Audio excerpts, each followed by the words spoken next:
Cada 9 de diciembre se conmemora el Día Internacional de la Lucha contra la Corrupción y precisamente el organismo ejecutivo realizó un acto donde se refirió a los avances que se obtuvieron en este 2024.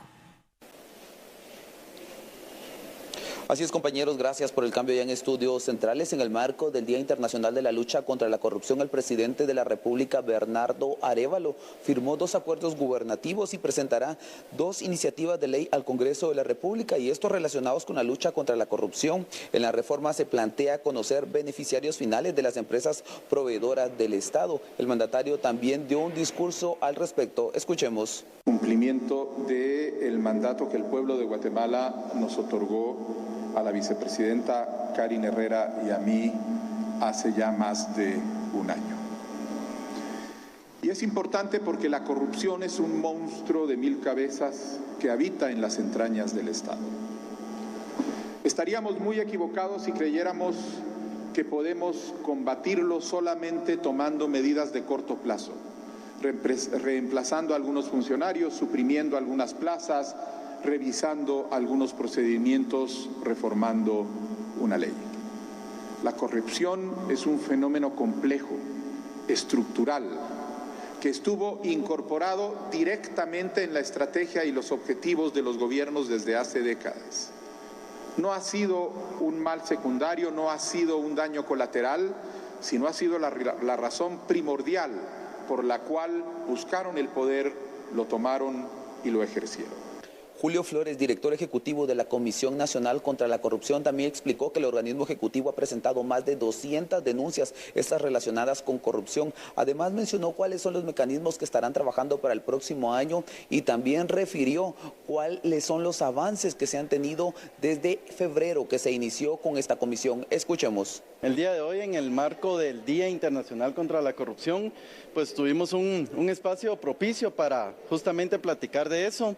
Avances de la comisión, pues debemos de entenderlos bajo el enfoque integral que el presidente Arévalo ha definido en el combate de la corrupción. Cuando hablamos integral es porque hay acciones contundentes en cuanto a denuncias. Se han presentado más de 200 denuncias por casos de corrupción que evidencian cómo, y lo platicábamos en el evento, cómo todas esas necesidades públicas, necesidades de salud, educación, infraestructura, programas sociales, se han desvirtuado y lo que se encontró pues era que servían a una pequeña minoría en detrimento de la población. Entonces, como un primer punto, ese abordaje integral implica la presentación de estas más de 200 denuncias, pero estamos claros, estamos conscientes de que un cambio estructural, un cambio de largo plazo requiere medidas de mayor alcance, y es por eso que se ha iniciado un proceso en cuanto al cambio de la cultura, implementando una cultura de prevención y de transparencia.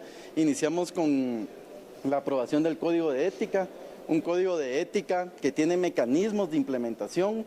Tenemos ahora más de 65 instancias de asuntos de probidad que están velando porque las medidas anticorrupción se implementen dentro de cada ministerio, secretaría, gobernación departamental, y tenemos también una red de integridad que aglutina a todos estos jefes o encargados de las oficinas para que el trabajo sea coordinado y eficaz. También en tema de prevención de la corrupción tenemos un proceso intenso de capacitación. En los últimos meses hemos capacitado a más de 1.150 servidoras y servidores públicos y nos encontramos desarrollando una serie de medidas preventivas. Es importante comentarles, cuando se presenta una denuncia se identifica un patrón y se emiten medidas de prevención. A eso también hacemos referencia dentro del enfoque integral de lucha contra la corrupción. El titular de la Comisión Nacional contra la Corrupción también se refirió a las denuncias que han sido desestimadas por el Ministerio Público. Escuchemos. La primera pregunta vinculada con el ente encargado de la persecución penal, la postura del gobierno ha sido clara, ha sido enfática. El organismo ejecutivo está cumpliendo con su función de detectar y denunciar casos de corrupción. Esta es una muestra más de que los controles internos en un gobierno transparente sí funcionan. Las denuncias que se han planteado son técnicas, son fundamentadas, y a partir de ahí pues la actitud del Ministerio Público creo que la podemos ejemplificar o evidenciar en que el 18.7% de estas denuncias han sido desestimadas o archivadas. Comentarles que al respecto el Ejecutivo se mantiene anuente a esta dinámica procesal y en los momentos que las denuncias son desestimadas se han presentado los medios de defensa correspondientes, en específico las oposiciones, a efecto de que sea un juez quien evalúe si realmente la investigación debe detenerse o hay indicios suficientes para continuar. Aquí pues la gran línea que queremos trasladar es de que el Ejecutivo está cumpliendo y que ese compromiso debe replicarse en cada una, no solo de ministerios, secretarías, sino de cada uno de los órganos de control. Finalmente, las autoridades del organismo ejecutivo dieron a conocer que estas iniciativas de ley relacionadas con la lucha contra la corrupción serían presentadas específicamente en el Congreso de la República, y esto por diputados de la bancada Semilla. Con esta información retorno con ustedes a Estudios Centrales.